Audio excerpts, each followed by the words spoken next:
De alguna manera, la crisis sanitaria del país y lo doloroso que está haciendo esta crisis sanitaria nos pone al frente de pensar que no hay otro camino para poder dar soluciones específicas que generar evidencias, que investigar sistemáticamente, y en este caso que las universidades puedan realmente ponerse al servicio, y eso es lo que pretende, quiere y va a ser nuestra universidad, al servicio de poder generar políticas que beneficien a a las grandes mayorías de este país. Este sistema, que luego lo explicaremos más en detalle, tiene que ver además con el valor de la información y de trabajar colaborativamente la información para la incidencia en el país. Dicho esto, como una introducción muy corta, ¿no? Les presento a quienes nos van a acompañar en la mesa, ¿no? Y nos acompañan en esta mesa virtual, porque ahora es así como trabajamos. Nos acompañan en esta mesa, en primer lugar, Enrique Mendizábal, que trabaja en One Think Tank y que tiene experiencia acerca de la incidencia en políticas públicas. En segundo lugar, nos acompaña Italia de Perú Digital, de la PCM, de la Presidencia del Consejo de Ministros, y que está muy interesada en todo lo que significa, no interesada, sino que trabaja en todo lo que significa mejorar la relación entre el Estado y el ciudadano. En tercer lugar, el ingeniero Andrés Melgar del CONCITEC, quien es director de un área muy importante y va a aportarnos, digamos, todo lo relacionado con la Red Nacional de Información sobre CTI en el Perú. Y tenemos a la doctora Sara Purka, investigadora del IMARPE, quien ha tenido un trabajo muy interesante, sobre todo importante, ¿no? Y de mucha incidencia en la ley que regula el plástico, ¿no? Y por ello también la hemos invitado en esta ocasión. Y finalmente, de casa, al estadístico, ingeniero Raúl Eizaguirre, quien es investigador y docente y miembro del equipo de soluciones tecnológicas. Además es un estadístico que publica sostenidamente en redes sociales sus seguimientos e interpretación acerca de los datos que hay hoy día, los datos públicos sobre la situación de la emergencia sanitaria. Dicho esto, a todos los presentes y agradeciendo nuevamente su presencia, vamos a pasar al panel directamente y vamos a dar un tiempo de entre 5 y 7 minutos para la intervención de cada uno. Luego haré una síntesis, pasaremos a las preguntas del público y luego habrá una segunda ronda de los invitados. Entonces, en primer lugar, invito a Enrique Mendizábal a tomar la palabra. Bueno, buenos días, un gusto estar aquí. Voy a poner mi timer para saber que no me paso los 5 o 7 minutos. Mi rol soy director de una iniciativa global que se llama On Think Tanks. Think Tank es la etiqueta que se usa para describir centros de investigación orientados en políticas públicas, pero pueden llamarlos centros de investigación en políticas públicas, institutos de investigación, etc. Trabajamos a nivel mundial, estamos alojados aquí en la Universidad del Pacífico, pero es una iniciativa que trabaja en África, en Asia, en Europa, en Estados Unidos, en toda América Latina. Y entonces hemos cumplido recién 10 años. En América Latina organizamos la Semana de la Evidencia, que es un festival regional. Aquí en el Perú hemos venido organizando también el Premio Poder al Think Tank del Año con las personas de la gente de la RCP, la MULA, Útero, la revista Poder. Y nos interesa mucho este tema de la generación, la comunicación y uso de evidencia para la toma de decisiones. Entonces, quiero compartir con ustedes 10, creo que son 10 lecciones que hemos aprendido en los últimos 10 años de trabajo en este tema en particular. No están en orden, porque las he estado escribiendo recién, pero espero que sirvan para un poco alimentar la conversación. Entonces aquí voy, ¿no? El título de mi presentación, no sé si se llegó a compartir, era no es lo que conoces, sino a quién conoces, lo que más importa para incidir en las políticas públicas. Esa es una de las lecciones que voy a tocar, pero un poco ese es el tono de la breve presentación, ¿no? Que no todo lo que a veces pensamos es correcto, es lo que en realidad pasa, ¿no? Entonces, me animo, voy con las ideas, las lecciones importantes. La primera es que los centros de investigación, las unidades de investigación, los programas de investigación son diferentes en todo el mundo. Tenemos la tentación de comparar universidades, comparar centros de investigación en distintos países y decir, bueno, si lo hacen así los británicos, nosotros deberíamos hacerlo de la misma manera, ¿no? Y eso no necesariamente nos lleva a buen puerto, ¿no? Porque los centros de investigación, las unidades de investigación, las universidades que investigan son producto de su contexto. Entonces tenemos que pensar cómo nuestras instituciones encajan en el contexto, lo que los investigadores llaman los regímenes políticos de conocimiento, ¿no? Cómo se genera, comunica y utiliza el conocimiento en cada país. La segunda lección es que, y esto es algo que tendemos a, nuevamente, los que queremos incidir en política pública, lo queremos informar en la política pública, buscamos marcos conceptuales o modelos que intentan capturar o controlarlo todo. Eso no sirve. El proceso de incidencia o de informar las políticas públicas nunca es lineal, de hecho es complejo, es imprevisible.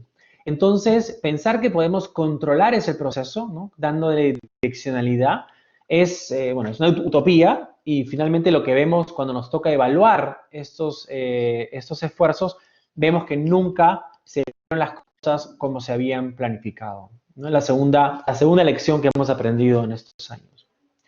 La tercera lección es un conjunto de lecciones que tiene que ver con cómo aumentar la probabilidad o maximizar la probabilidad de incidencia en políticas públicas, ¿no? Si me obligasen a responder esa pregunta, ¿qué cosas recomendaría? La primera es que se incide más en las propuestas de política, en las soluciones, cuando los actores, los investigadores, las instituciones han estado presentes en la definición de los problemas. Si uno identifica un problema y lo explica bien, lo problematiza, como se dice, es muy probable que sean ustedes a quienes llamen cuando hay que encontrar la solución para el problema. Entonces, simplemente comunicar soluciones no es suficiente. Se nos hace más fácil definir un problema y encontrar una solución que realmente funcione cuando usamos todas las ciencias y las unidades. Y no nos limitamos a pensar en que las ciencias son las ciencias duras o las ciencias naturales o la ingeniería, sino que pensamos absolutamente en todas las ciencias, ¿no? Una vacuna no va a llegar a las personas que la necesiten si no hablamos de ciencia política, de economía, de sociología, de antropología, que van a ayudarnos a transportar esa vacuna y que sea utilizada por las personas. Otra sublección, si quieres, es que vamos a tener más incidencia si las ideas que tenemos son visibles, muy visibles, son conocidas por todos. Si los canales de comunicación que son múltiples y no solamente unidireccionales, sino estamos pensando en compartir y discutir con nuestros actores. Si le damos igual importancia a la gobernanza, a la gestión y a la comunicación de la evidencia, tanto como a su producción. De nada sirve tener grandes investigadores y publicar grandes papers en revistas indexadas si no hay una buena gestión de los centros y las unidades de investigación y si no hay una excelente comunicación. Y si tenemos credibilidad, y aunque algunos no lo crean, esto tiene muy poco o nada que ver con la calidad de la investigación. La credibilidad de los investigadores, de los centros de investigación cuando se trata de incidencia en la política pública, muy poco tiene que ver con la calidad de la investigación. Casi nadie, yo diría nadie, está revisando las citas que han usado o el método o la data que han usado en un trabajo. La cuarta lección es que las políticas públicas son informadas por evidencia todo el tiempo. A veces, cuando entramos en ese sector, queremos pensar que las políticas públicas no están usando evidencia. Y eso no es verdad. De hecho, las están usando un montón y todo el tiempo. Lo que pasa es que no siempre es nuestra evidencia y no siempre es buena evidencia. Y tenemos que entonces entrar un poco al detalle de qué es lo que está pasando. La siguiente lección está relacionada con esto, y es que usar un estudio o una evaluación no es tomar una decisión informada. Es muy común, en el Perú pasa esto constantemente, ¿no? Que un funcionario público, y a nivel mundial esto pasa también, ¿no? Que digan, bueno, hemos usado una evaluación, aquí está la evaluación, o una consultoría, aquí está la consultoría, para tomar una decisión. Pero basar tu decisión sobre un estudio no es estar informado, es simplemente seguir la recomendación de una persona o un equipo. Estar informado es usar múltiples fuentes de información, de evidencia, construidas de maneras distintas, con disciplinas distintas, experiencias distintas. Eso es estar informado, ¿no? Tener un debate público sobre una idea. La siguiente lección es que las personas son los actores más importantes en la generación, comunicación y uso de evidencia en las políticas públicas, ¿no?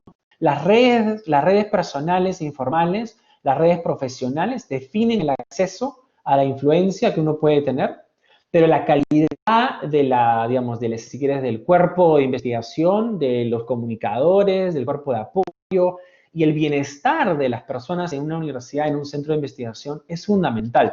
Con la crisis estamos viendo cómo muchos centros de investigación a nivel mundial están sufriendo porque su personal, sus investigadores, sus comunicadores, están pasándola mal personalmente. Y eso está teniendo impactos sumamente negativos en la calidad de la investigación, en la cantidad de la investigación, en la productividad de los centros. Entonces, no prestarle atención a las personas es una muy mala idea en el largo plazo, porque las personas son las responsables de la incidencia en la política pública. No, no el paper, no el reporte, no el prototipo. Es las personas que van a comunicar ese documento, ese prototipo, que lo van a llevar a la práctica. Siguiente lección es que la evidencia y los centros de investigación o las universidades son los factores o los actores menos poderosos en todo esto. Cuando nos preguntamos qué define una decisión en la política pública, siempre queremos pensar, los que trabajamos en el mundo de la investigación, que la calidad de la evidencia o la evidencia misma o el dato, ¿no? es importantísimo, y que un dato, un estudio contundente va a hacer que un decisor tome, ¿no?, la decisión que la evidencia sugiere. Eso no es verdad. Eso rara vez pasa. Normalmente son otros factores que son más importantes. Los valores de los tomadores de decisiones, los valores de la comunidad, la política, la coyuntura, los pragmatismos políticos, las competencias institucionales, la urgencia. Todos esos factores tienen un mayor peso que la evidencia al momento de tomar una decisión. Esto es real para el Perú y es real para todo el mundo. No es que en el Perú estamos peor que el resto del mundo, ¿no? De hecho, lo que normalmente pasa es que tenemos evidencia basada en políticas y no al revés, ¿no? La evidencia responde a decisiones que ya se han tomado. Otra lección que nos parece importantísima y que está conectado a algo que dije anteriormente es que las mejores investigaciones no siempre las conocemos, y no las conocemos porque no se comunica bien. La comunicación de la investigación es fundamental. Una buena investigación merece una buena comunicación. Pero más importante es que si queremos que las políticas públicas estén bien informadas, entonces los productores de investigación, los productores de evidencia a través de la investigación, como puede ser la Universidad de Lima, le tiene que poner casi tanto o más esfuerzo a comunicar los resultados de sus investigaciones que a la producción de las investigaciones. Aunque esto suene un poquito tabú, ¿no? Un sacrilegio en este contexto, pero si no hacemos un esfuerzo por comunicar la producción de conocimiento, es muy poco probable que los que necesitan saber tengan acceso a ese conocimiento.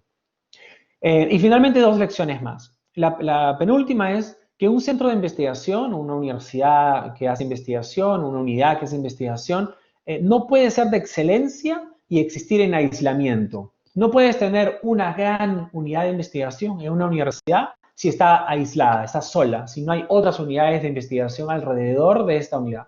Y no puedes tener un gran centro de investigación o una gran universidad que haga investigación si no existe una comunidad de actores que están en el mismo sector y con los que está compitiendo de manera constante, no solamente en la producción de ideas, sino en el staff, ¿no? Robándose a los mejores investigadores en una competencia saludable pero necesaria.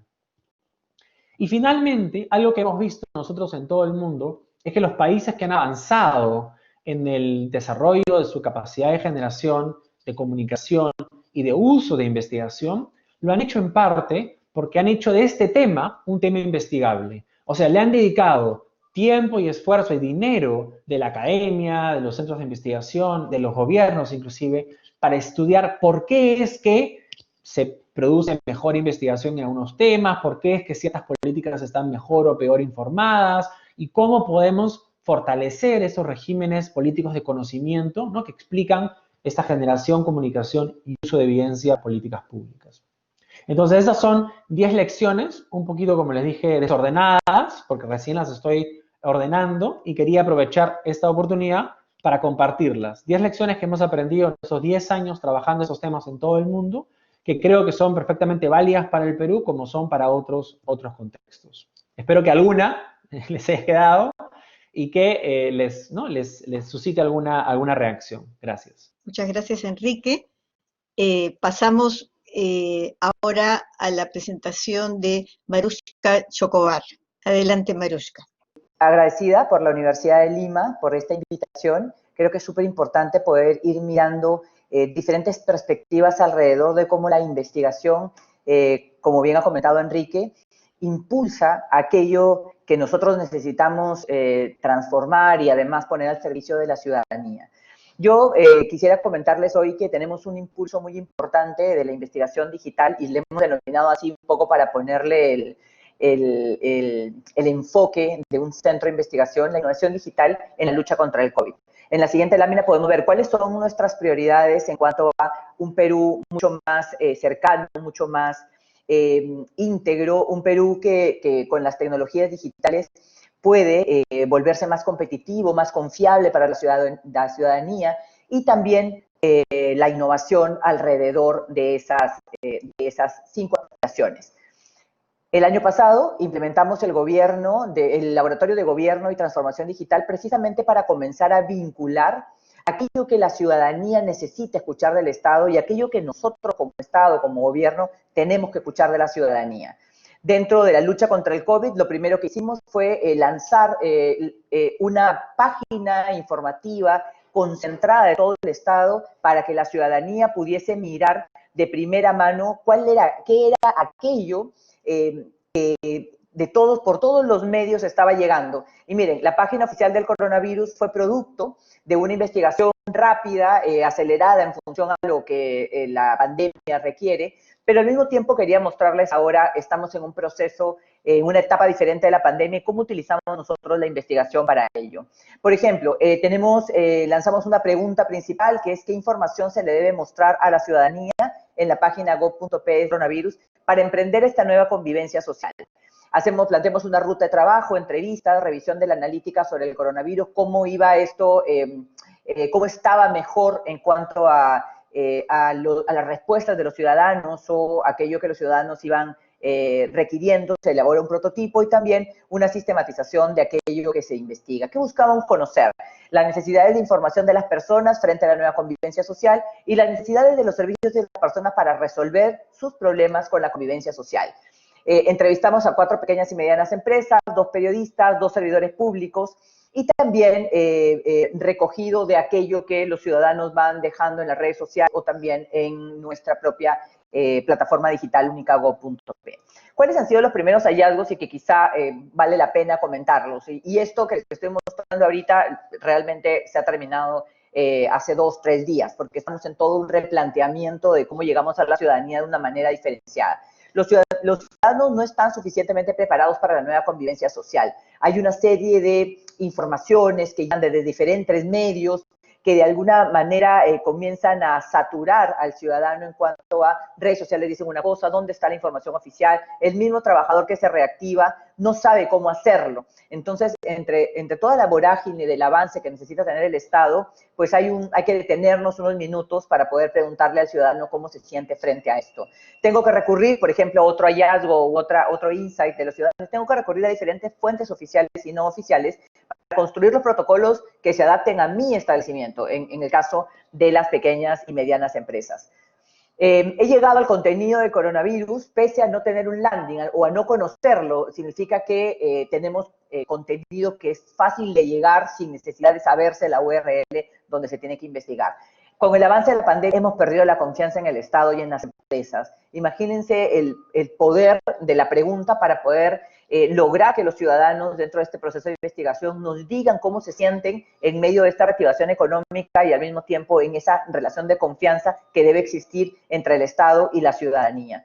De la misma manera, comentaba, no contamos con suficiente información oficial acerca de las pruebas y los tratamientos del COVID. Hay mucha confusión, mucha gente que opina, gente que tiene el conocimiento para hacerlo y gente que no tiene, simplemente que hace reenviar de información que viene estando muy dispersa. Las recomendaciones que hemos obtenido dentro de este proceso de investigación, en primer lugar, el dar prioridad al contenido sobre prevención, porque ya todos estamos en la reactivación económica, tenemos la necesidad de salir. Crear contenidos para los trabajadores, qué esperar de los empleadores, recomendaciones para trabajadores no formales. ¿Qué otro resultado de recomendación espera la ciudadanía? Mejorar la estrategia de posicionamiento de la página del coronavirus. Hemos trabajado con una serie de empresas de tecnología para posicionar en los buscadores, en las redes sociales, la información oficial del Estado para los ciudadanos. Integrar el nuevo ciclo de testeo de preguntas, a ver cómo podemos dar retroalimentación.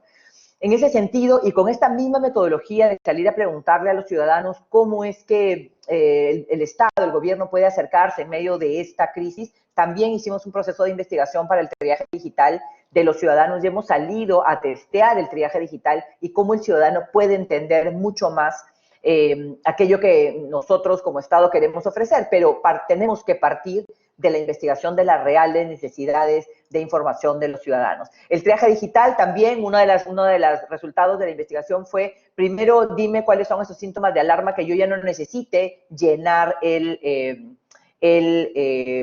completamente el triaje digital, si no es que yo ya tengo los síntomas más graves. De la misma forma, lanzamos la aplicación Perú Intuit, que también ha pasado por un proceso de testeo para saber cómo llegamos con ese mensaje a la ciudadanía.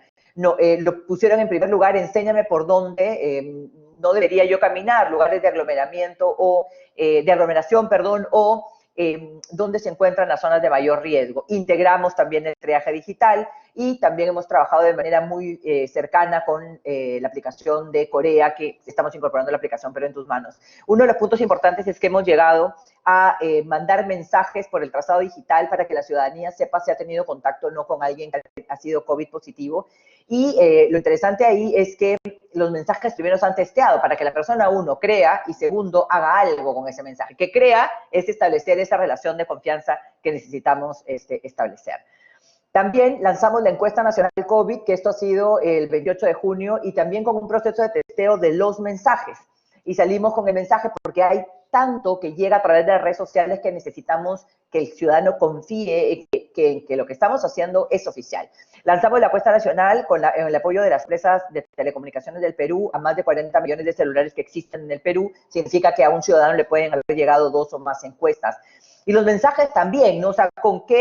Para que yo tenga la confianza del ciudadano en poder llenar la encuesta, pusimos de frente el título Gobierno del Perú, y ahora te digo a ti que participes para ayudar y juntos luchemos contra toda la pandemia.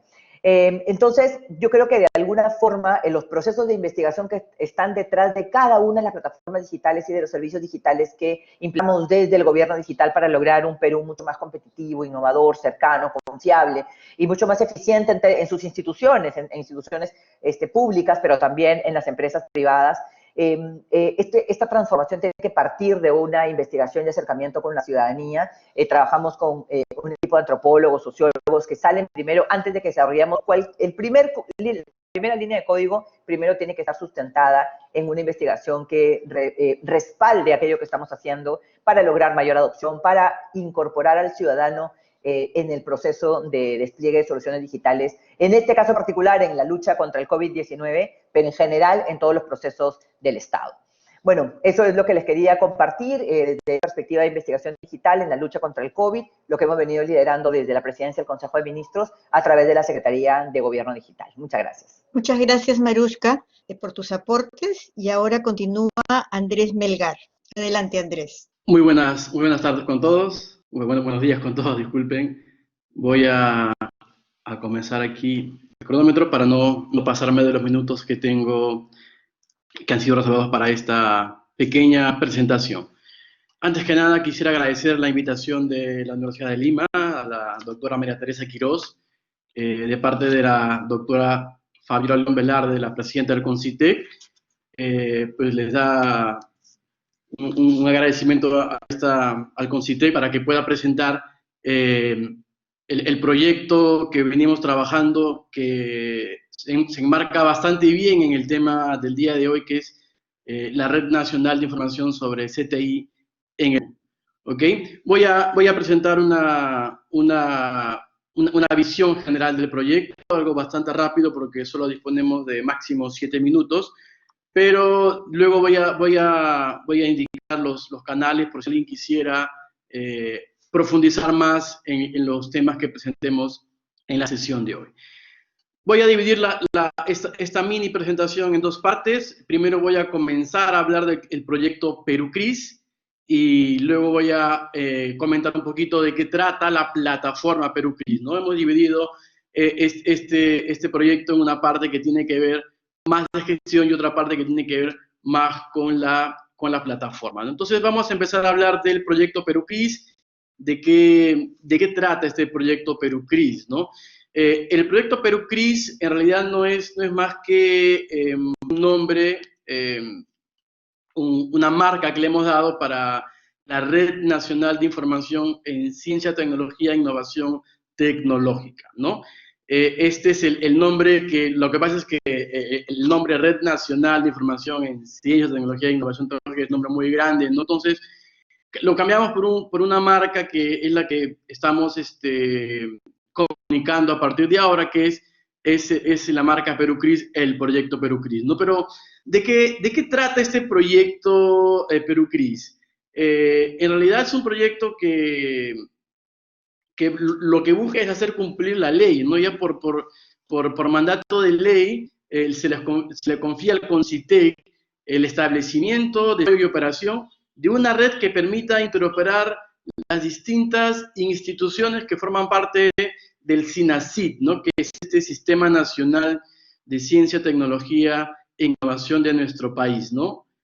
¿Por qué? Pues porque lo que pasa es que no existe en nuestro país un sistema nacional que gestione este tipo de información con de las distintas instituciones, ¿no? Entonces, eso es lo que motivó a la creación de este gran proyecto, ¿no? Que tiene como objetivo, pues, permitir el desarrollo de estadística, ser soporte para la planificación, promoción y evaluación de las distintas actividades en CTI, ¿no?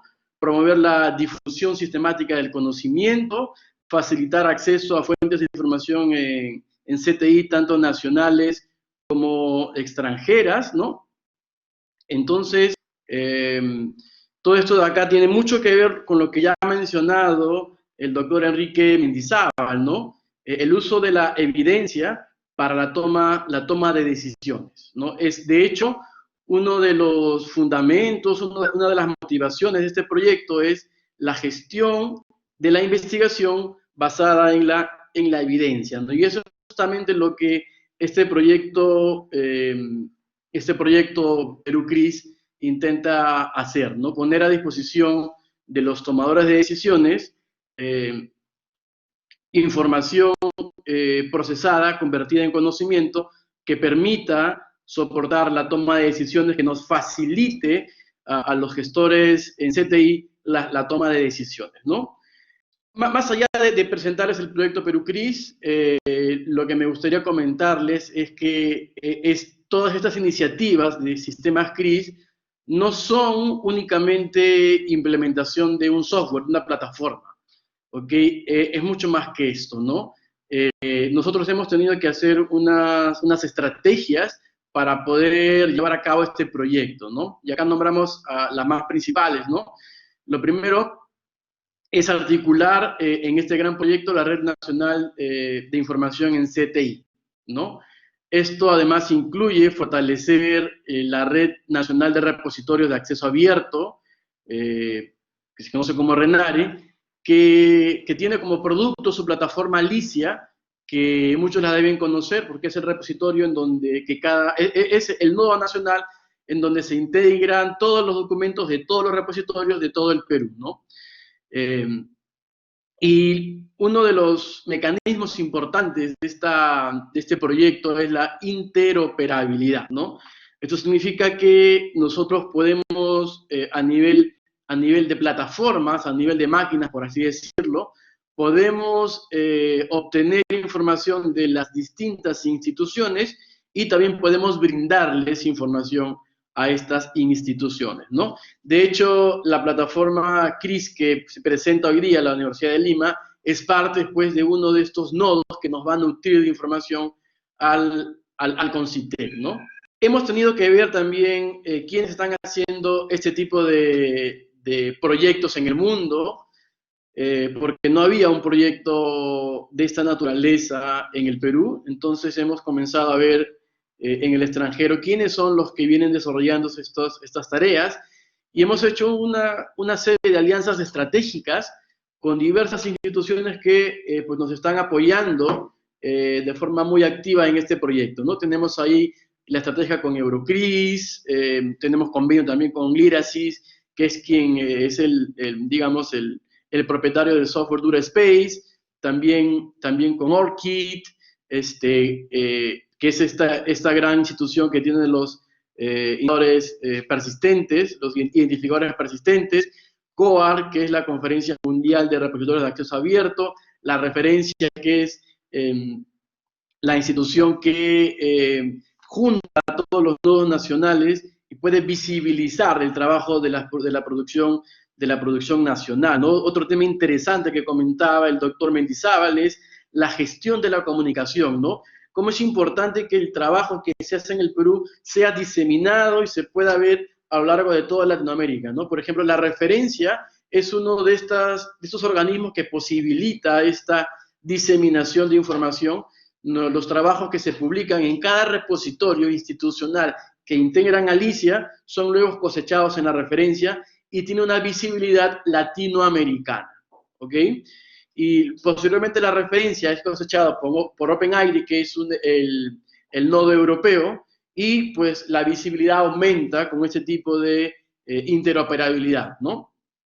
También quería comentarles que no solamente tenemos alianzas internacionales, en este gran proyecto hemos ido también conversando con distintas instituciones y nos comentaron que, por favor, que coordinemos con SUNEDU, con MINEDU, para que la información que ellos les piden se integre en esta gran plataforma, ¿no? Pues les comento que sí, efectivamente tenemos también como socios estratégicos a MINEDU y a SUNEDU, para que toda la información que sea relacionada con investigación, pues la puedan tomar de esta gran plataforma que va a contener toda esta información ya procesada en esta plataforma, ¿no?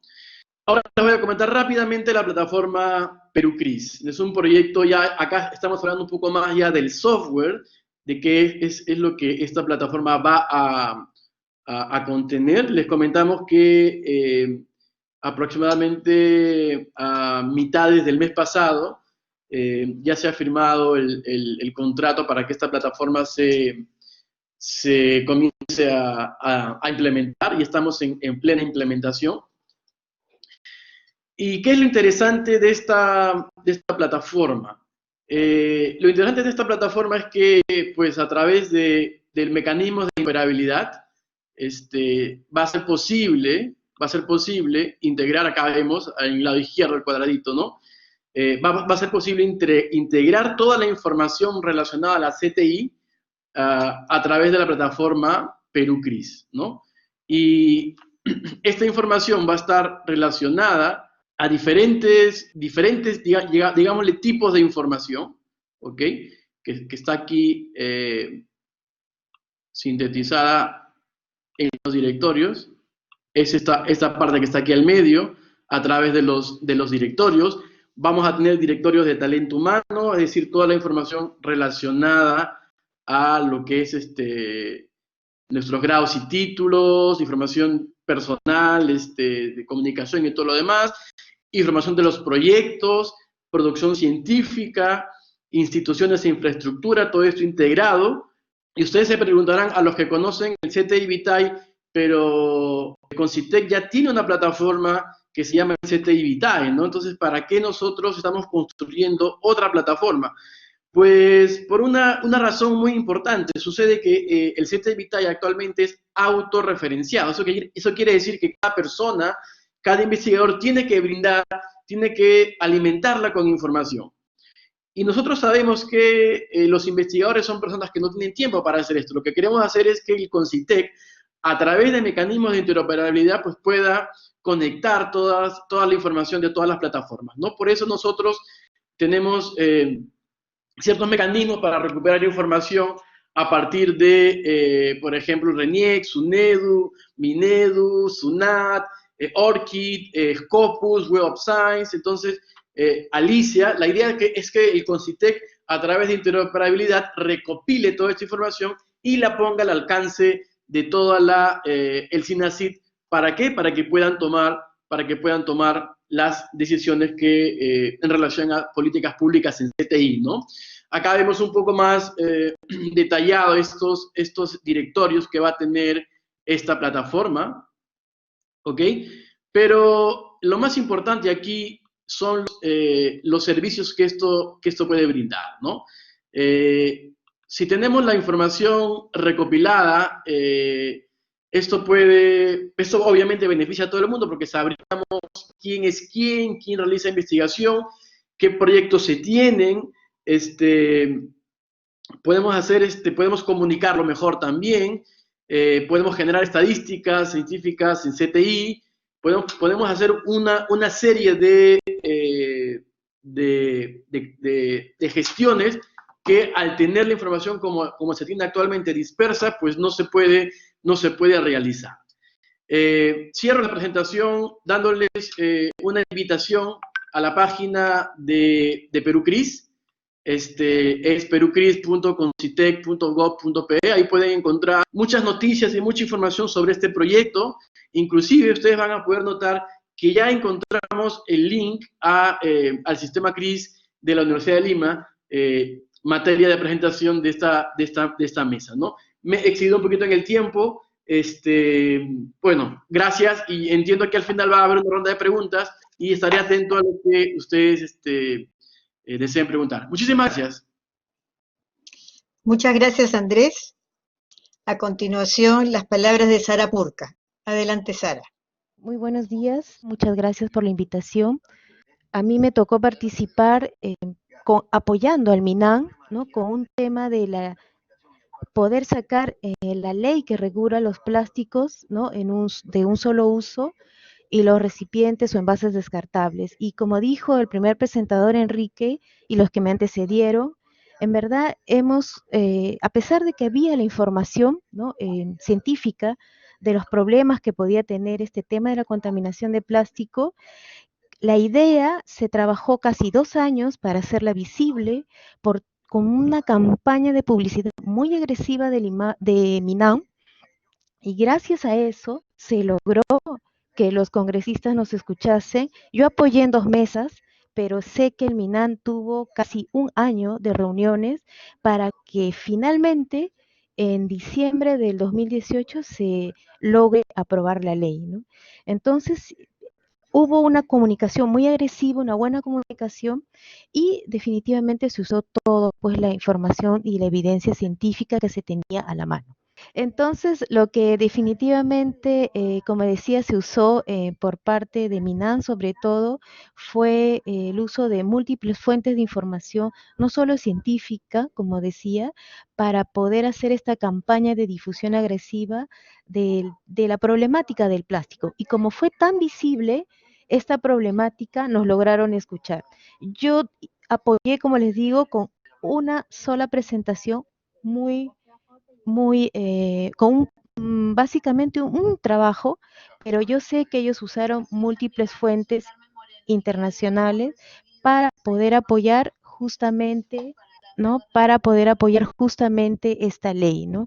Y definitivamente, ¿no? Tuvimos suerte también con que los tomadores de decisión nos escucharon, ¿no? Y se pudo aprobar esta ley y luego, obviamente, el reglamento para poder disminuir todo este tema del uso de plásticos de un solo uso, que era el más dañino para el ambiente, ¿no?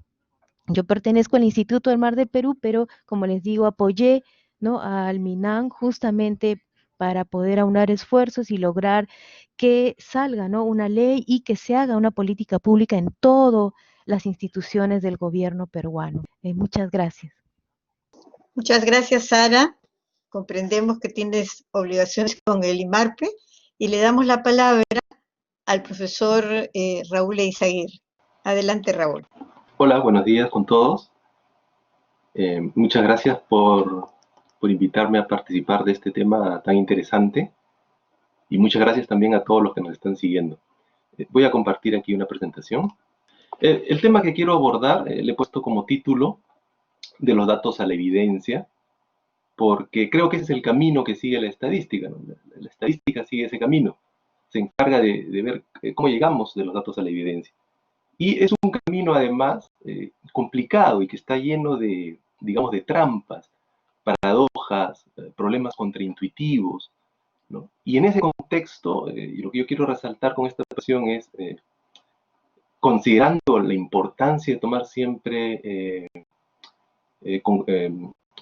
conclusiones a partir de la evidencia, la importancia también de que los datos sean públicos y sean abiertos, ¿no?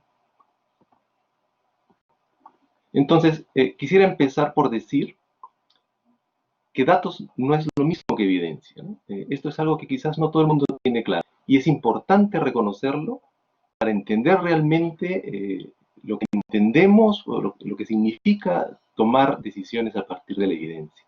Tomar decisiones a partir de los datos no es lo mismo que tomar decisiones a partir de la evidencia. Todos tomamos nuestras decisiones a partir de datos. Y cuando digo todos me refiero no solamente a nosotros los humanos, todos los seres vivos tomamos decisiones a partir de datos. En tanto tenemos algún tipo de receptor, ¿no? Por ejemplo, nosotros tenemos nuestros sentidos que nos permiten tomar información del medio.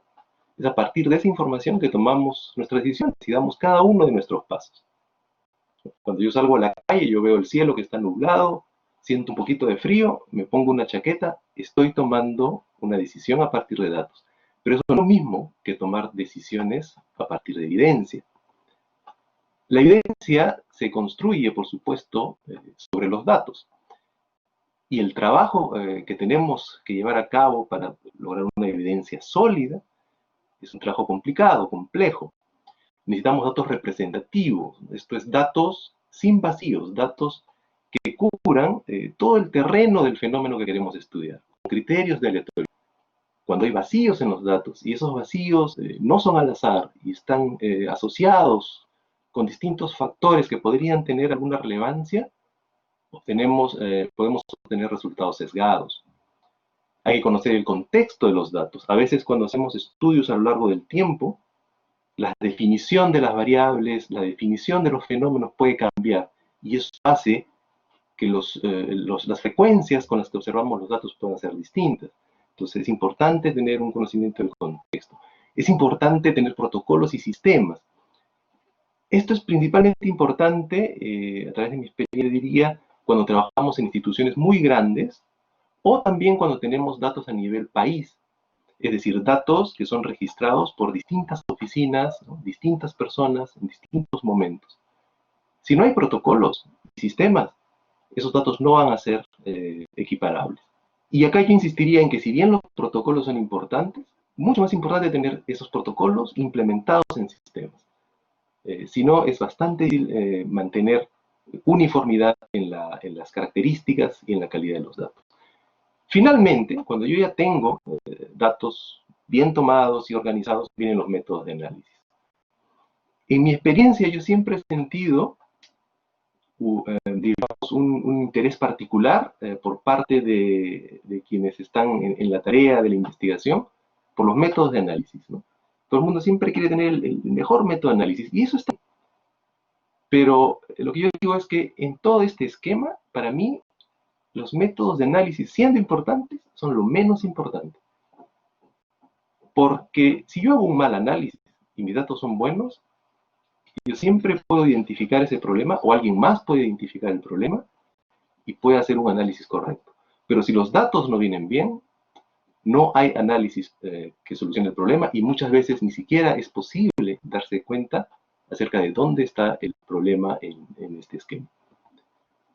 Entonces, justamente para abrir las posibilidades o incrementar las posibilidades de detectar cualquier tipo de problema, ya sea en los datos o en los análisis, yo creo que es fundamental esta idea de datos abiertos. Los datos abiertos permiten el escrutinio público y eso tiene grandes implicancias. Por ejemplo, en ciencia, nosotros conocemos el sistema de revisión por pares. En un sistema de revisión por pares, mi artículo es revisado por 2 o 3 revisores. Si los datos y los métodos de análisis fueran totalmente abiertos, la revisión ya por pares sería, dependiendo de la trascendencia de la investigación, decenas, cientos, quizás miles de personas las que pueden auditar mi trabajo. Aquí viene un concepto muy importante que en estadística nosotros llamamos reproducibilidad. Por reproducibilidad nos referimos al hecho de que si el autor de una investigación documenta adecuadamente su proceso de análisis y además proporciona los datos con los que hizo ese análisis, cualquiera, un tercero, debería poder, con los mismos datos y con los mismos métodos, exactamente los mismos resultados. Y ese es un proceso importante para auditar el trabajo de colegas y de otras personas. Y los datos abiertos creo que también son sumamente importantes en políticas públicas, porque generan confianza y hacen que la población se sienta involucrada. Entonces, si vemos esto como una pirámide, o como un iceberg si quieren, normalmente lo que nosotros apreciamos es simplemente la punta, que es la evidencia. Por ejemplo, en el campo de la investigación científica, normalmente lo que vemos es el artículo. Y el artículo básicamente tiene las conclusiones. Todo lo demás suele estar como bajo del agua, ¿no? Inclusive los métodos de análisis, que suelen estar descritos en un párrafo, en un artículo científico, personalmente, cuando yo leo ese párrafo, casi nunca termino totalmente enterado acerca de cómo fue el proceso de análisis de los datos. Los datos procesados sobre los que se hace el análisis para la construcción de la evidencia, tradicionalmente siempre nosotros los estadísticos hemos dicho, esos están bajo 7 llaves, y los datos deben ser totalmente inalcanzables. Entonces, en esta pirámide, yo creo que lo que hay que hacer es bajar un poquito el nivel del agua, y felizmente hay una tendencia en los últimos tiempos a hacer que por lo menos las primeras 3 partes de esta pirámide sean visibles, ¿no? Si esas 3 partes son visibles y están bien documentadas, podemos entonces entrar al concepto de reproducibilidad. Cualquiera puede reproducir los pasos que llevaron de los datos a la evidencia y entonces hacer el escrutinio del trabajo. Y ese escrutinio es importante porque, como decía al comienzo, en el camino de los datos a la evidencia hay muchos problemas, muchas trampas, paradojas, problemas contraintuitivos en los que podemos caer y en los que se cae con muchísima frecuencia.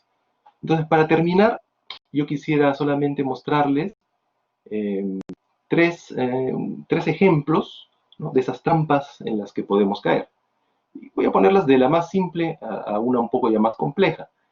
Para empezar, he querido poner algo aquí que quizás sea muy familiar para todos. Se me ocurrió ponerle de título el té con limón, este es invento mío. ¿No? Por ejemplo, alguien dice, tengo COVID-19, tomo té con limón y me curo, ¿no? A eso le llaman evidencia anecdótica, ¿no? Que creo que también es un mal nombre, porque para mí eso no es evidencia, eso simplemente es anécdota, ¿no? Y eso lo vemos todos, ¿no? Todos cuando tenemos alguna enfermedad, digamos, relativamente común, y lo comentamos, siempre hay por ahí un amigo, un familiar, un conocido que nos dice, por si acaso yo tomé esto, hice gárgaras de esto otro, o de repente hice este tipo de actividad y me fue muy bien, ¿no? Eso lo vemos de forma cotidiana.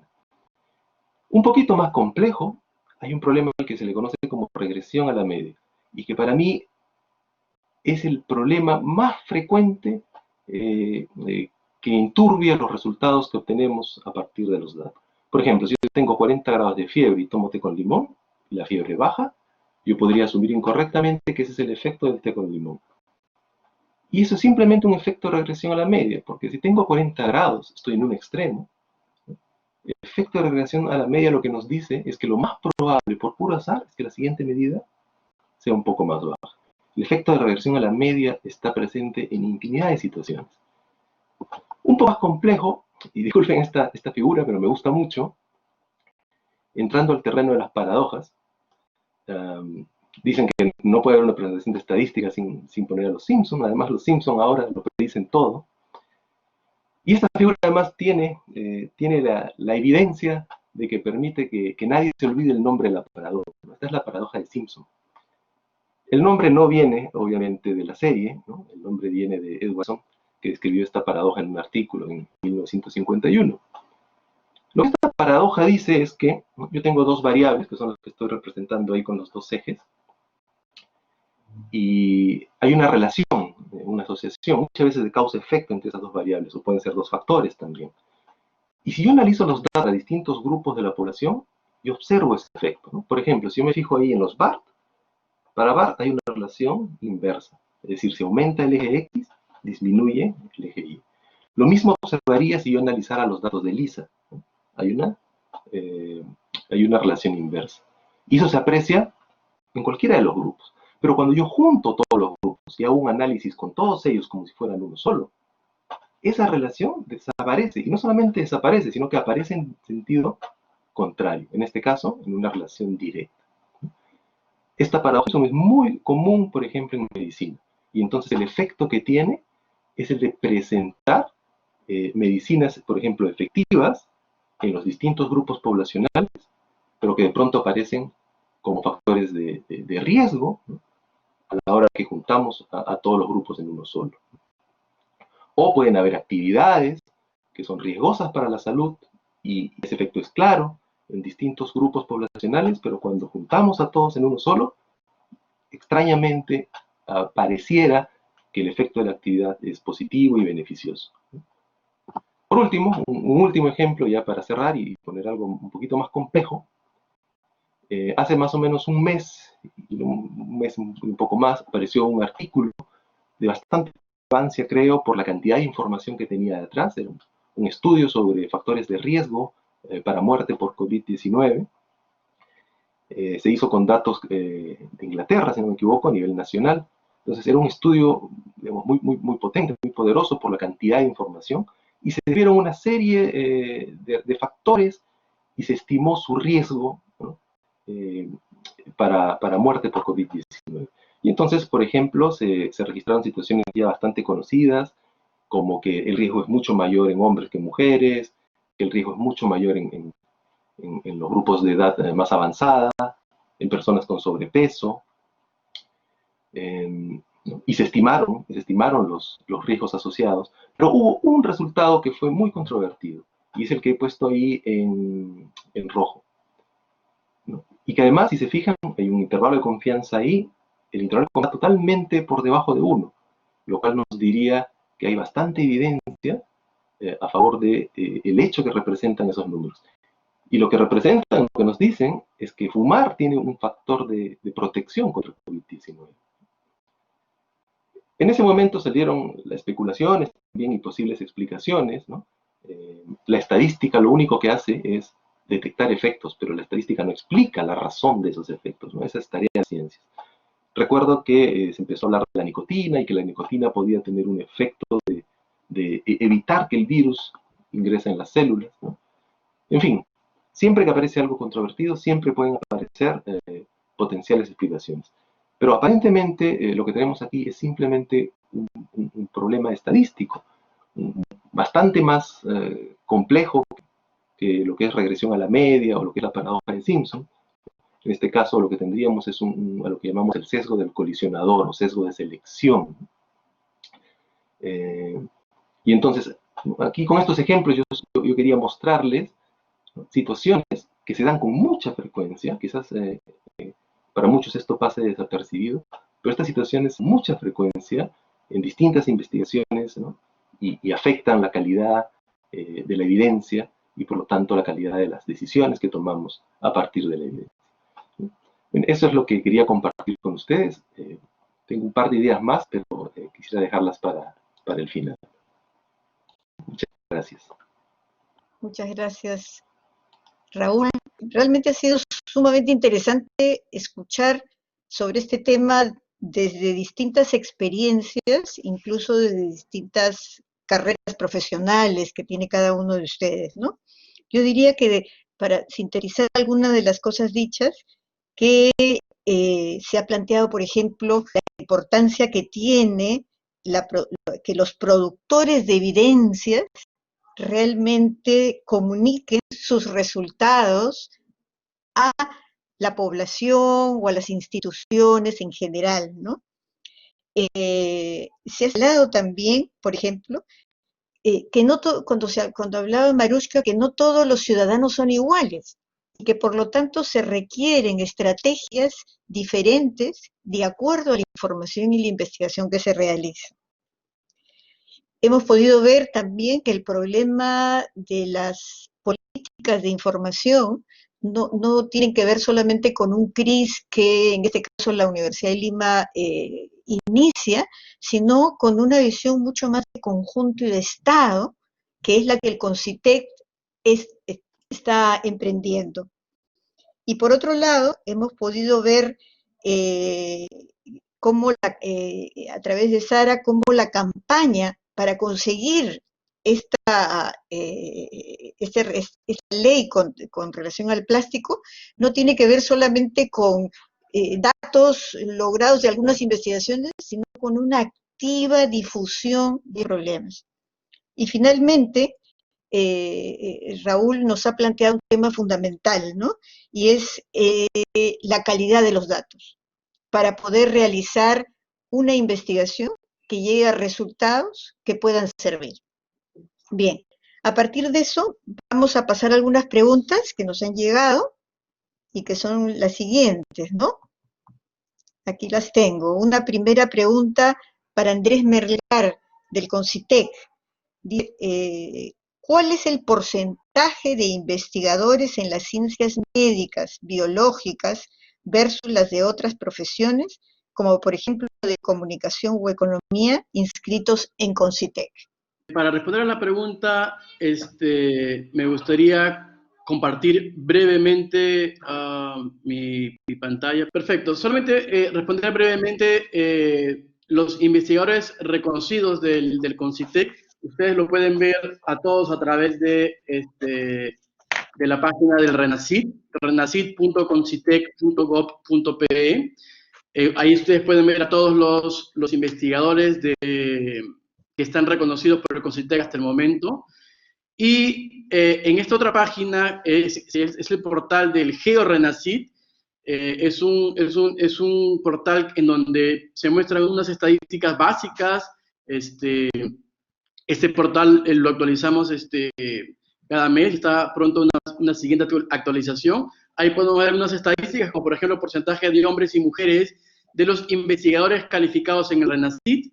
Y acá podemos ver lo que tenemos son los investigadores por área OCDE, ¿no? Acá están las ciencias médicas de la salud, acá tenemos a la fecha del 14 de junio, 1.454 en ciencias médicas de la salud, ¿no? Y aquí ustedes pueden ver las otras áreas, ¿no? Acá haciendo clic, acá ustedes pueden ver inclusive alguna información de investigadores por edad. Yo los invito a que pues visiten estas páginas. En un momento voy a colocarlas en el chat para que las tengan a la mano, ¿no? Para que puedan ustedes mismos ver, hacer los cortes que crean conveniente. Pueden pueden hacer cortes también por región y pueden comenzar a ver cómo están los datos del GeoRenacyt, ¿no? Creo que con eso he respondido a la pregunta.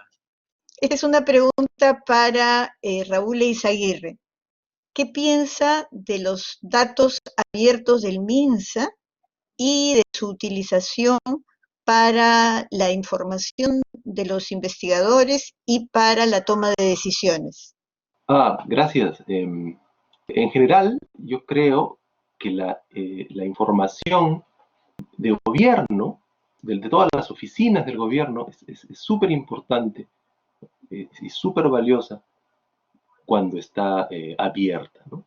Yo quería aquí mostrar bueno, yo tenía un par de diapositivas extras y encajan exactamente en esta pregunta, entonces, si me lo permiten, voy a compartir esto. Sí, yo decía, para mí los datos abiertos son súper importantes, ¿no? De gobierno tienen un valor para mí enorme, ¿no? Entonces, yo tenía aquí dos diapositivas que había guardado para transmitir una idea y encaja exactamente en la pregunta, ¿no? Con estos datos abiertos del MINSA, por ejemplo, yo como una cuestión personal me puse como decimos los estadísticos, a jugar con los datos, ¿no? Y aquí encontré, por ejemplo, un par de cosas, ¿no? Esto yo no lo he descubierto, estas son relaciones que están documentadas, hay estudios publicados al respecto, ¿no? Pero yo pude, digamos, encontrar estas relaciones de nuevo, ¿no? Por ejemplo, en este gráfico lo que vemos es la relación, se sabe ya que hay un efecto protector debido a la altura, ¿no? de las ciudades. Hacer un estudio para poder obtener este tipo de conclusiones implicaría un equipo de trabajo con varios meses de trabajo y con un financiamiento importante. Entonces, si nosotros ponemos en la balanza, ¿no?, un equipo de investigación trabajando varios meses, invirtiendo una gran cantidad de dinero, y del otro lado de la balanza, una persona sin salir de casa, descargando unos datos y ahí haciendo algunos cálculos en una tarde, y si equilibramos esta balanza, ahí vemos el verdadero valor que para mí es enorme de la información nacional, pública, abierta. Ese yo creo es el mensaje. Y esto, que lo saco a partir de los datos del Registro Nacional de Difunciones, el valor de la información yo creo es el mismo para cualquier tipo de información pública, ¿no? Por eso yo creo que es sumamente importante que el gobierno ponga la información pública tanto como sea posible a disposición de la comunidad. Bien, muchas gracias. Una pregunta para Marushka. ¿Qué está haciendo el gobierno digital para corregir el problema de las metadatas a nivel del Estado? Bien, justo estaba comentando en el chat. Efectivamente existe toda una problemática alrededor de los datos en el Estado, porque no solamente se trata de la interoperabilidad, sino que efectivamente se construyen sobre la base de una política establecida, ¿no? Entonces, estamos convocando expertos nacionales e internacionales en una manera muy rápida. El BIC nos está apoyando con el tema para establecer y diseñar y escribir la Estrategia Nacional de Gobierno de Datos para el país. En esa línea estamos. Y creo que es importante este tipo de foros precisamente para invitar a todas las personas que quieren poder participar. Muchas gracias. Acá tenemos una pregunta para Andrés Melgar. ¿Las políticas de CTI que se vienen implementando en el país tienen algún enfoque o componente de interculturalidad? Estamos justamente en este momento haciendo un replanteamiento en el diseño de la política nacional. Y sí, de hecho que estamos considerando un enfoque intercultural y también un enfoque regional también, ¿no? Para tener en consideración todos los espacios y la diversidad que muestra nuestro país también, ¿no? Es muy diferente. Si ustedes están metidos en el mundo de la gestión de la investigación, podrán saber ya que Lima tiene el 86% de toda la producción nacional en investigación. Luego de ahí sigue Arequipa, Trujillo, en menores porcentajes, ¿no? Por ejemplo, entre 4 y 6%, y las demás regiones aportan, la verdad, poquísimo, ¿no? Entonces, lo que se quiere es sí fortalecer Lima, pero también comenzar a fortalecer las demás regiones, ¿no? Y estamos trabajando justamente en una nueva política nacional de CTI para que tome en cuenta toda esta gran diversidad que existe en nuestro país, ¿no? Yo quería aportar parte de la respuesta en relación a los metadatos que está trabajando la Secretaría de Gobierno Digital. Ustedes saben que el CONCITEC tiene también su plataforma Alicia, y también uno de los grandes problemas no fue la interoperabilidad. Nos dimos cuenta que Alicia pues interopera sin ningún problema con todas las instituciones, pero sí había un problema con los metadatos, ¿no? Entonces nosotros ya desde el año pasado, en una conversación con SUNEDU, se vio necesario pues mejorar estos metadatos, y hace poco, hace unas cuantas semanas, se ha publicado una nueva directiva con los nuevos metadatos que va a tener Alicia, y le hemos llamado Guía Alicia versión 2.0, ¿no? En donde nos preocupamos bastante en poder identificar, por ejemplo, el autor. A Sonedo le parecía importante también poder identificar al asesor de la tesis, ¿no? Y ese documento es interesante porque se trabajó de forma colaborativa con varias instituciones, y luego se puso en consulta pública con todos los encargados de los repositorios de todo el país, ¿no? Y fue un trabajo súper interesante, y también les voy a pasar el link en un momento para que tengan este documento con la guía Alicia para la versión 2.0, ¿no? Y aprovecho también el comentario que comentaba Raúl Eizaguirre, ¿no? Sobre el tema de datos abiertos. También estamos trabajando a nivel del CONCITEC en una propuesta para adherirnos a un instrumento técnico jurídico de la OCDE para hacer este tema también de datos abiertos en investigación, hacerlo también, eliminarlo y trabajarlo de forma más intensa, ¿no? Ya tenemos una ley, la ley de Alicia, que nos lo permite, pero hay que trabajar mucho en hacer esto posible, ¿no? Gracias. Muchas gracias. Vamos a pasar a la ronda de cada uno de ustedes para que puedan, durante 2 minutos, digamos, dar un mensaje final.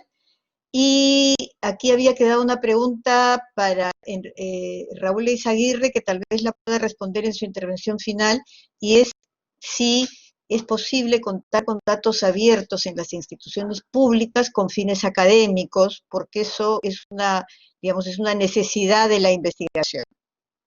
Entonces, siguiendo el orden inicial, doy la palabra a Enrique Mendizábal. Gracias. Bueno, brevemente, he disfrutado un poco la conversación, compartí las notas de mi documento y ha habido bastantes comentarios, así que los invito a contribuir a ese documento, que había una conversación un poco paralela.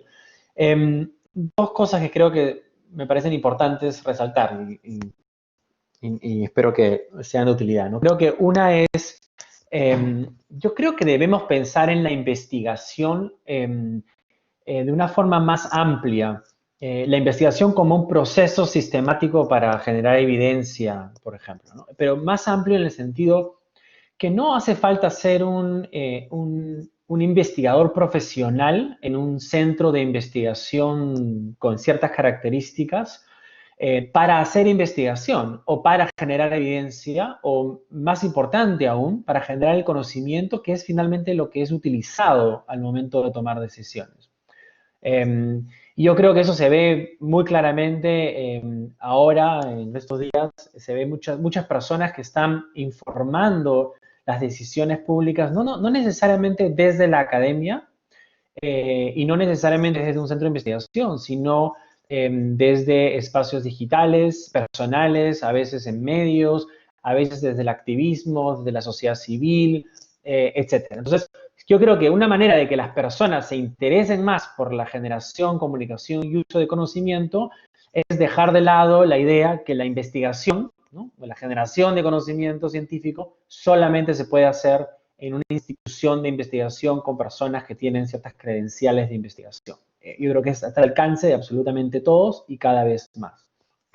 La otra cosa que creo que es importante resaltar es que, y eso creo que no se tocó, pero estuvo ahí cerca, ¿no? Es que la evidencia que se genera a través de un proceso científico u otro, la evidencia nos dice lo que es, ¿no? Me dice lo que ha pasado en el pasado, me dice lo que está pasando ahora, ¿no? Me da una relación efecto en algunos casos, un cierto grado de certidumbre o no, pero no me dice qué hacer. La evidencia me puede decir cuál es el porcentaje de niños en el Perú que tienen malnutrición crónica, pero la evidencia, esa evidencia, no me dice qué hacer o si debo hacer algo.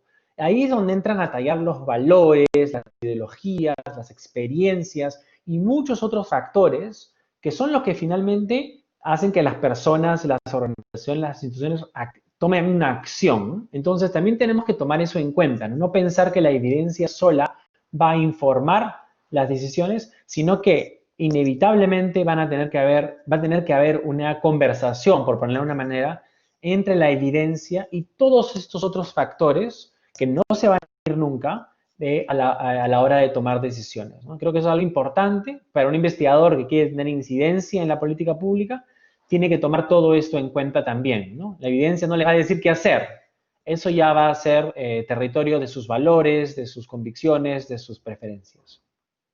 Muchas gracias. Entonces, adelante, Andrés Melgar, por favor.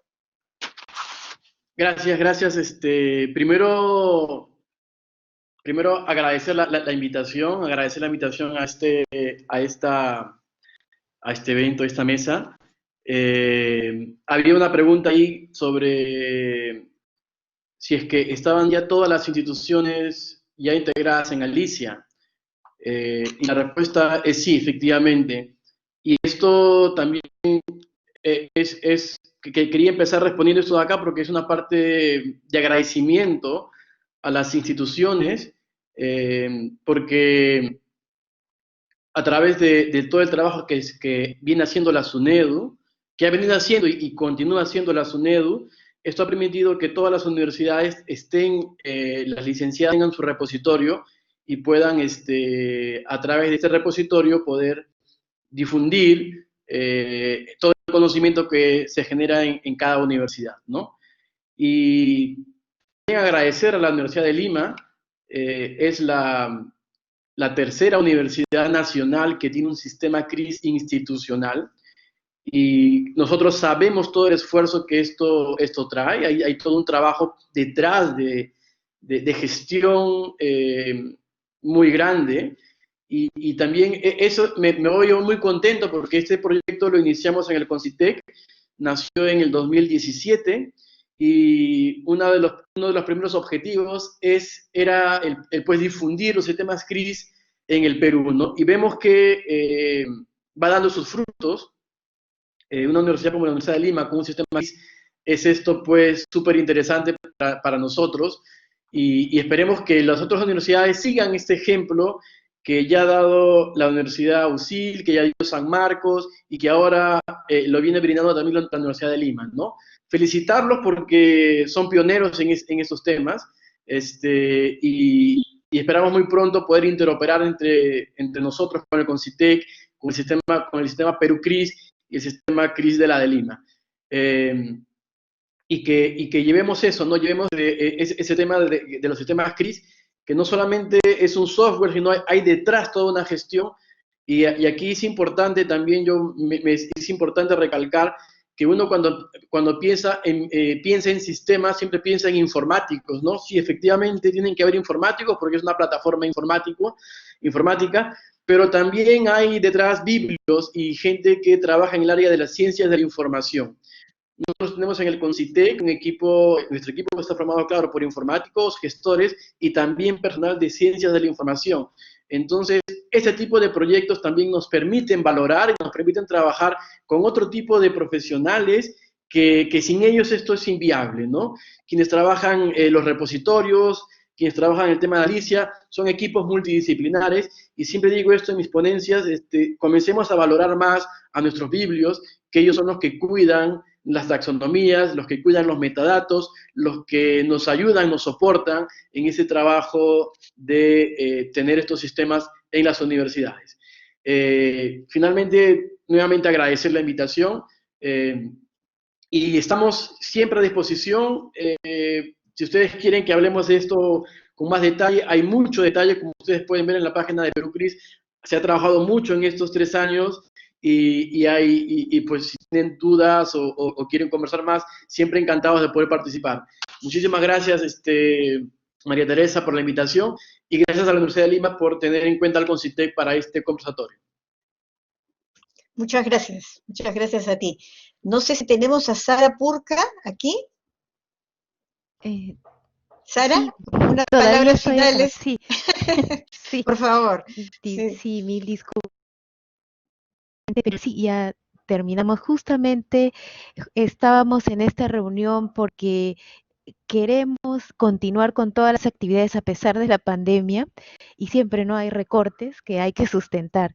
Entonces, solo como última reflexión final, no sin antes agradecer a la Universidad de Lima de porque en verdad he aprendido un montón escuchando a todos los expositores, es compartir una idea clave con mis colegas científicos que me están escuchando y con los que no también, ¿no? Que para los científicos sentarse y hablar con un político es reaprender un poco el lenguaje.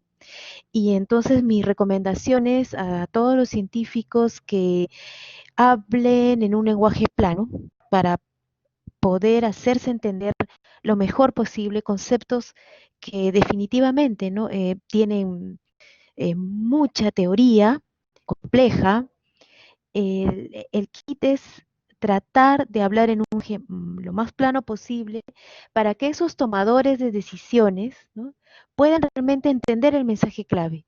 Están, bueno, en organismos internacionales como el panel de cambio climático, por ejemplo, la IPCC, la summary, perdón, eh, estos resúmenes para tomadores de decisiones, ¿no? Es lo más importante porque justamente condensa la información clave de muchas investigaciones que van a, las evidencias definitivamente, ¿no? De muchos lugares que van a decirle al tomador de decisión, mira, esta es la evidencia y ustedes tienen que tomar esta decisión u otro camino. Entonces, llegar a ese conversatorio es muy difícil. Y lo otro es definitivamente involucrar a los ciudadanos en todos estos avances de información con evidencia científica que encontremos. Justamente con este tema del plástico que es, ¿no? de manejo fácil, digamos, es un concepto fácil de entender, está contaminando, no se degrada y definitivamente si no cuidamos nuestro mar vamos a quedarnos sin la despensa no solo de Perú, no alimentaria, sino del mundo. Entonces, el tema es involucrar a los ciudadanos y justamente lo que muchos llaman y que antes no se tomaba en cuenta, el tema de información que viene de ciudadanos, es decir, crear ciudadanos científicos a través de plataformas digitales, sobre todo, que ahora se ha puesto más en boga, es también la clave, ¿no? Entonces, ahora con esta facilidad que tenemos de hacer talleres online y la gente no se ha dado cuenta que puede participar, yo creo que es nuestra gran oportunidad justamente como para decirle a los ciudadanos, miren, involúcrense desde su experiencia, ¿no? Porque todo cuenta. Toda esta información, por más anecdótica que sea, cuenta y suma, ¿no? Y eso se usa, por ejemplo, para el tema de aves muertas en el litoral, o mamíferos muertos, o reportes con pescadores que nosotros usualmente trabajamos con IMARPE, ¿no? Esta información empírica, involucrar a los ciudadanos es muy importante, ¿no? Entonces, muchísimas gracias a la Universidad de Lima por organizar este conversatorio, ¿no? Y muy buenos días. Muchas gracias, Sara. Adelante con Raúl Eizaguirre. Bueno, gracias por invitarme a participar de este conversatorio tan interesante. Creo que a todos nos queda clara la idea de que la evidencia es importante, pero sobre todo evidencia sólida, ¿no? Y entonces, a mi modo de ver las cosas, para tener evidencia sólida es fundamental, y ahí respondo a una de las preguntas, es fundamental tener datos abiertos, a todo nivel, desde los datos del grupo de investigación hasta los datos, por ejemplo, nacionales, ¿no? Si hablamos de un grupo de investigación, no es lo mismo tener un par de ojos que tener 1000 ojos viendo mis datos, ¿no? Y eso solamente lo conseguimos abriendo los datos. A nivel nacional, es importante porque, como mencionaba hace un rato, genera confianza, creo que involucra a la población. Y además, esto también es fundamental, los datos de gobierno, los datos nacionales, que muchas veces son datos censales, son datos que si el gobierno no los pone a disposición, no hay forma de que un investigador o un equipo de investigación pueda obtenerlos por otros medios, ¿no? O sea, si un grupo de colegas que investigan lo mismo que yo no me quiere prestar sus datos, tal vez yo pueda hacer mis experimentos y obtener mis propios datos. Pero los datos de nivel nacional no son datos que un investigador pueda obtener por sus propios medios. Entonces, por eso es que yo creo que es fundamental, es súper importante que los datos públicos sean abiertos, ¿no? Y además por el potencial que tienen para el desarrollo de la sociedad, ¿no? Esa sería mi conclusión final. Muchas gracias. Gracias a ti, Raúl. Y finalmente Marushka, que la tenemos de nuevo de vuelta. Adelante.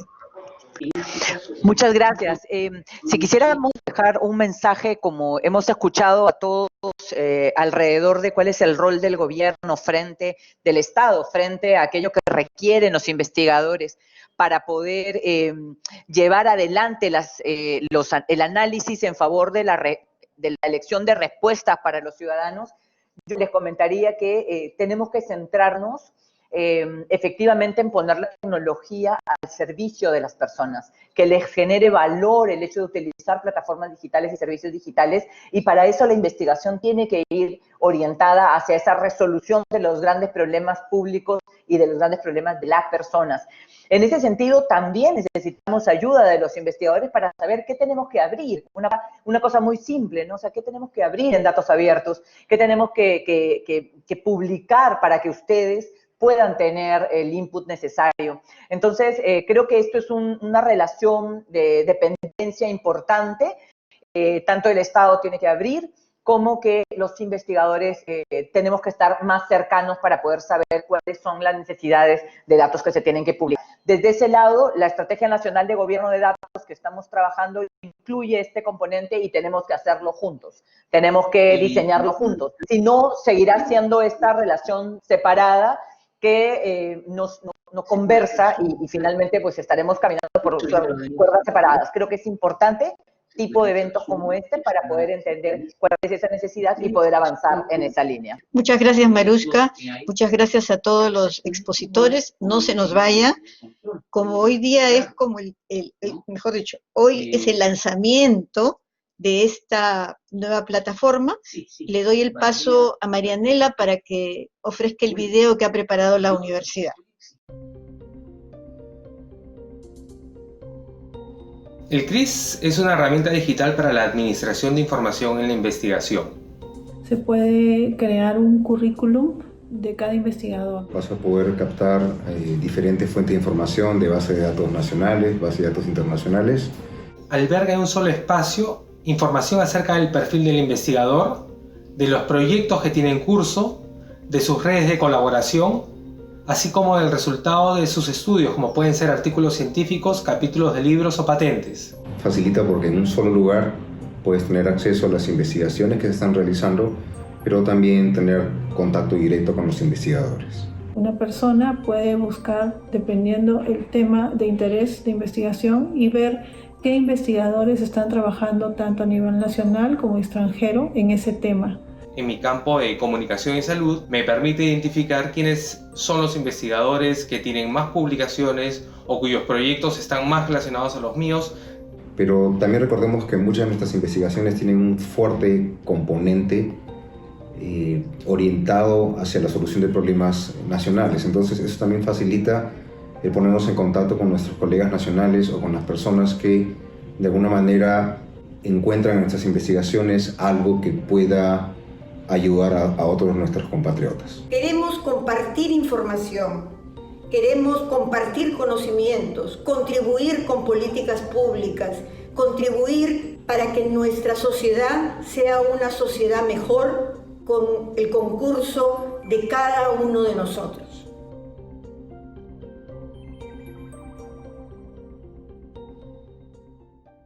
Ahora vamos a escuchar las palabras. Vamos a escuchar las palabras de Fernando Calderón, ¿no?, que ha sido el responsable de la implementación del CRIS desde la unidad, desde la dirección de sistemas de nuestra universidad, y alguien lo dijo, que ha trabajado de la mano con el Instituto de Investigación Científica. Adelante, Fernando, por favor. Bueno, buenos días. En primer lugar, gratamente sorprendido y muy feliz por la acogida que ha tenido este evento y por el impacto que va a tener el CRIS de la universidad y los CRIS nacionales en todo el desarrollo de la investigación en nuestro país. ¿Sí? Para nosotros esto es un hito bastante importante dentro de la universidad porque nos va a ayudar a posicionar el desarrollo del conocimiento y la transformación digital y la transformación cultural a la que estamos llegando con la implementación de este tipo de soluciones. Hace unas semanas, a raíz de la coyuntura, veíamos estos clásicos memes o imágenes que se veían trabajando y se veían, ¿no? Oye, ¿a qué se debe la transformación cultural de tu empresa, la transformación digital de tu empresa? Y la mayoría de comentarios era el COVID o el CTO, las cosas o diversidad de factores que se estaban presentando.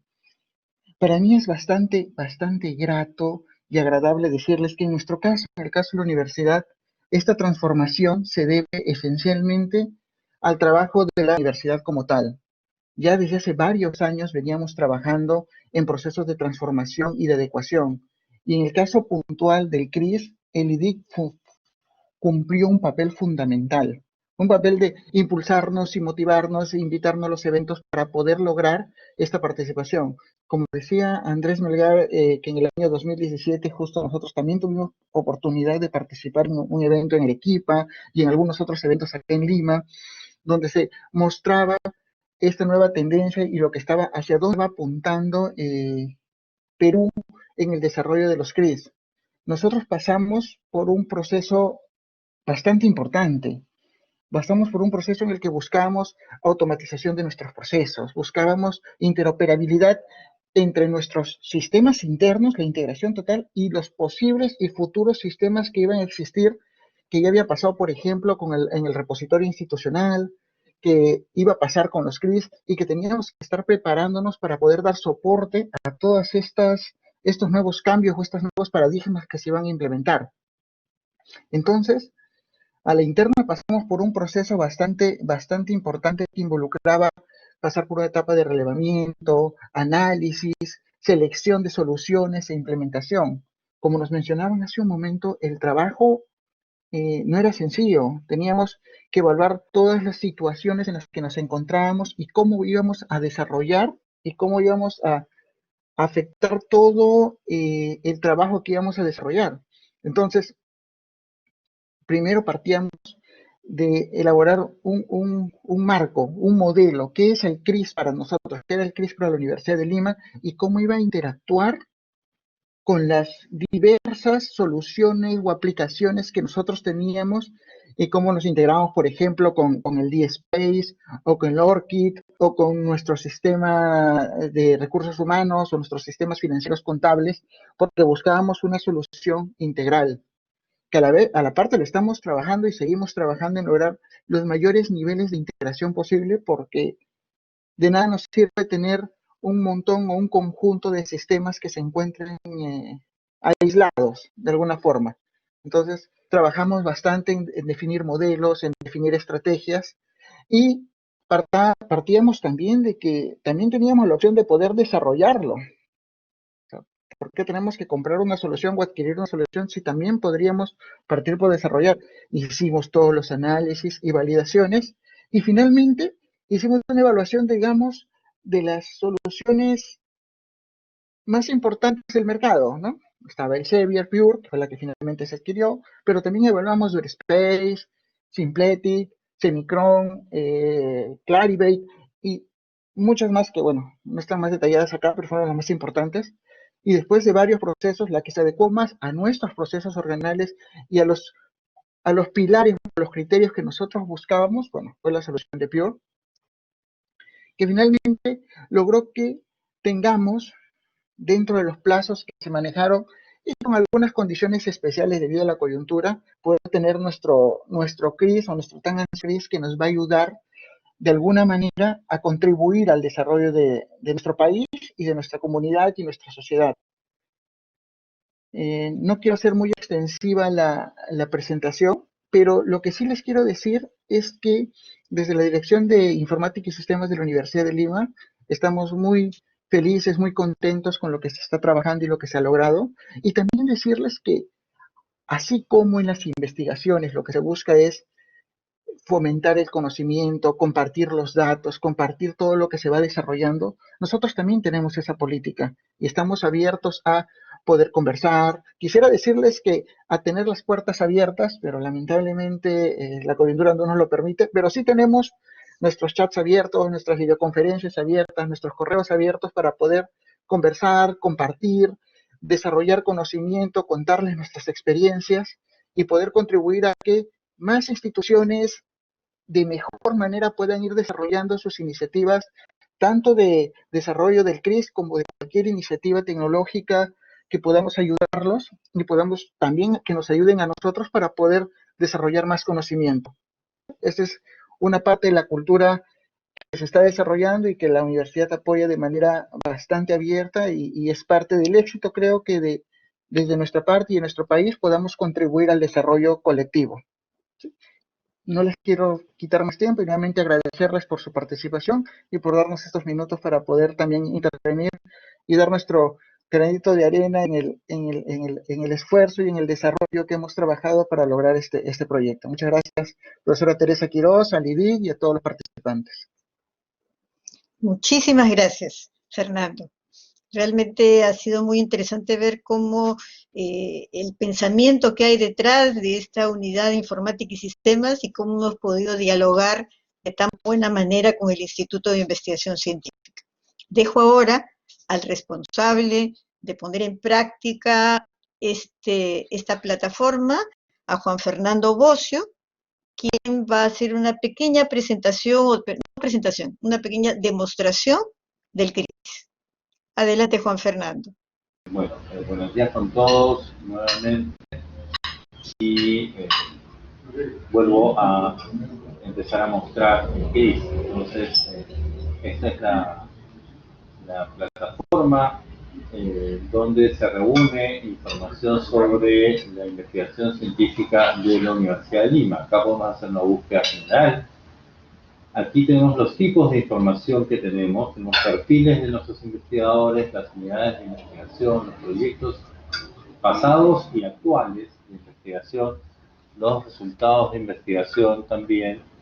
Y si vemos acá, esto es un mapa que muestra la colaboración de la universidad.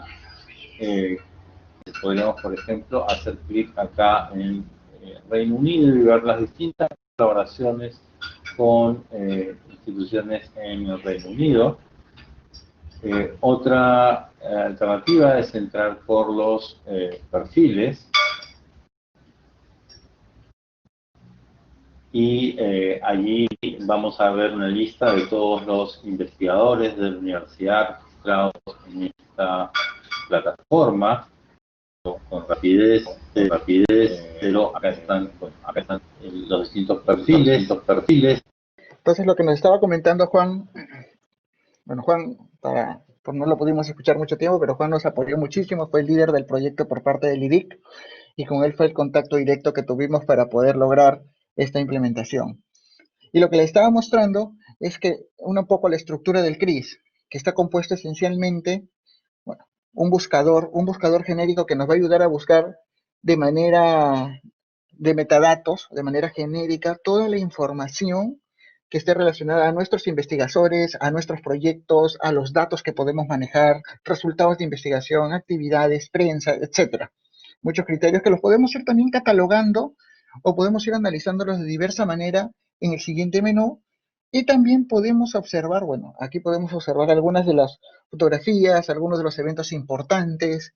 Es un carrusel que muestra mucha de la información que se va a ir desarrollando y se actualiza continuamente con todas las investigaciones que se desarrollan. Y en este mapa de acá se puede observar la red de colaboración de la universidad, como desde Perú hemos tenido la oportunidad de establecer, no sé, colaboraciones con España, con qué universidades, con la universidad, ¿no? El Instituto de Química y Física, la Universidad Técnica de Madrid, la Universidad de Barcelona, etcétera, y qué investigaciones y proyectos y relacionamiento vamos teniendo. Acá en las donas o en los círculos que vemos acá, en los aros, podemos observar también cuáles son algo que se llama el fingerprint, nuestra huella digital, cómo nos vamos desarrollando, cuáles son los temas en los que más dedicación vamos poniendo, la mayor cantidad de investigaciones, situaciones que se van desarrollando. Les quiero mostrar, por ejemplo, a nivel de unidades de investigación, que tenemos, por ejemplo, 32 laboratorios a disposición para el desarrollo de las investigaciones y desarrollo colaborativo, ¿no? Laboratorios de, no sé, de fabricación digital, de aprendizaje en tecnologías de la información, laboratorio de análisis bursátiles. Tenemos 12 grupos de investigación que se encuentran también dinámicamente y continuamente desarrollando información, ¿no? El Business Research Group, el de investigación en tecnologías exponenciales, de investigación en derecho civil, diversidad en nuestras facultades, en nuestro instituto. Hay todo un ecosistema que hemos estructurado y se ha armado en torno a la gestión de la investigación, que lo que busca es desarrollarla, potenciarla, buscar adquirir el desarrollo del conocimiento, ¿no? Por ejemplo, veíamos hace un momento el tema de los perfiles, que era justo el tema que estaba mostrando, no sé, voy a coger alguno, director de nuestra carrera de Ingeniería Civil, y cómo se encuentra su información personal, qué desarrollos va teniendo, cuál es su red de investigación personal. Acá no tenemos mucho para mostrar cuáles son los proyectos que se están desarrollando, ¿no? En los años que está trabajando y cómo se van desarrollando estos proyectos. Voy a mostrar un perfil que tenga mayor nivel de colaboraciones para que lo podamos observar, ¿no? Y cómo el desarrollo de las colaboraciones, por ejemplo, no sé, Aldo Álvarez Risco, cómo nos ayuda y cómo está desarrollando temas de colaboración con múltiples países, con Australia, con Estados Unidos, con España, con México, con universidades en varios estados, con desarrollo también de investigación o desarrollos en mismo Latinoamérica, y cuáles son sus áreas de interés o cuáles son los elementos que más va desarrollando, cuál es su red de colaboración. Esto nos va a permitir de manera dinámica, de manera abierta, con qué personas han ido trabajando investigaciones. Esto cosechado desde diversas fuentes, desde Scopus, desde los repositorios institucionales, desde las revistas indexadas, que nos va a permitir poder encontrar relacionamiento. Y al encontrar relacionamiento nos va a permitir, a través de una u otra o X persona, poder lograr vincularnos con más personas sobre temas de interés, ¿no? De repente queremos investigar sobre la papa, queremos investigar sobre agua, queremos investigar sobre microelementos o nanotecnología, y si tenemos proyectos relacionados, vamos a poder ir desarrollando en conjunto. También tenemos una sección importantísima que muestra los proyectos, y son los proyectos que actualmente, por ejemplo, se están desarrollando. Este tiene hasta el 31 de marzo del 2021. Son proyectos prendidos en este momento, y que en este momento están desarrollando investigación. Y esto va a generar que podamos ir contribuyendo y poder ir buscando relacionamientos y también incentivando a la práctica. Nosotros, a la par del portal que se está desarrollando o que se ha presentado, no solo es este portal. También estamos incluyendo todo el tema de Hour Management, o todo el tema de gestión de concursos de investigación, de seguimiento de los proyectos de investigación, ver cómo se reportan los resultados de la investigación a los fondos concursables, ver cómo vamos a ir haciendo el análisis financiero de los proyectos, haciendo el seguimiento. ¿Se acuerdan que hace un momento yo les estaba comentando por ejemplo, acá vamos a poder ver cuál es el índice Plum o cuál es el nivel de citaciones que van teniendo nuestros archivos, nuestras publicaciones o las publicaciones de nuestros investigadores. Y también vamos a poder ver todo el nivel de integración que se está logrando para lograr de alguna manera manejar una única fuente de información y que se puedan tomar mejores y más decisiones, más y mejores decisiones, ¿no? Y esto nos va a ayudar definitivamente a contribuir al desarrollo de nuestra institución y de nuestro país de manera organizada y colaborativa. En verdad, en marco general, les invito a que ingresen cris.ulima.edu.p, puedan navegar, puedan buscar la información. Como les decía nuevamente, somos un equipo que está totalmente abierto a conversar, coordinar, compartir conocimiento y están totalmente invitados a poder, es un link totalmente abierto para la comunidad. Entonces pueden visitarlo y darnos las observaciones, sugerencias y compartir toda la información que vean pertinente o sea de su interés. No sé si Juan quieres añadir algo adicional. Creo que está con problemas de conexión. Bueno, muchas gracias, Fernando. Bueno, muchas gracias a todos nuevamente. Muchas gracias a todos por su presentación. Bueno, como verán, todos los presentes, estamos muy contentos porque este es un esfuerzo de muchos meses por poder crear este sistema, CRIS, que está al servicio de los estudiantes, de los profesores, de los investigadores, de la comunidad académica en general, en el país, fuera del país, y expresa el compromiso estratégico de nuestra universidad con la investigación.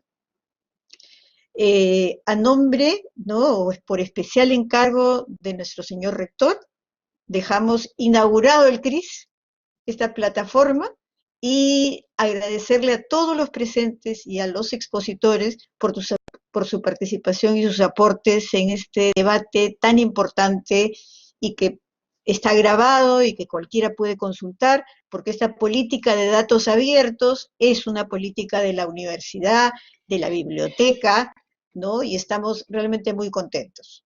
Un abrazo a la distancia a todos y hasta luego.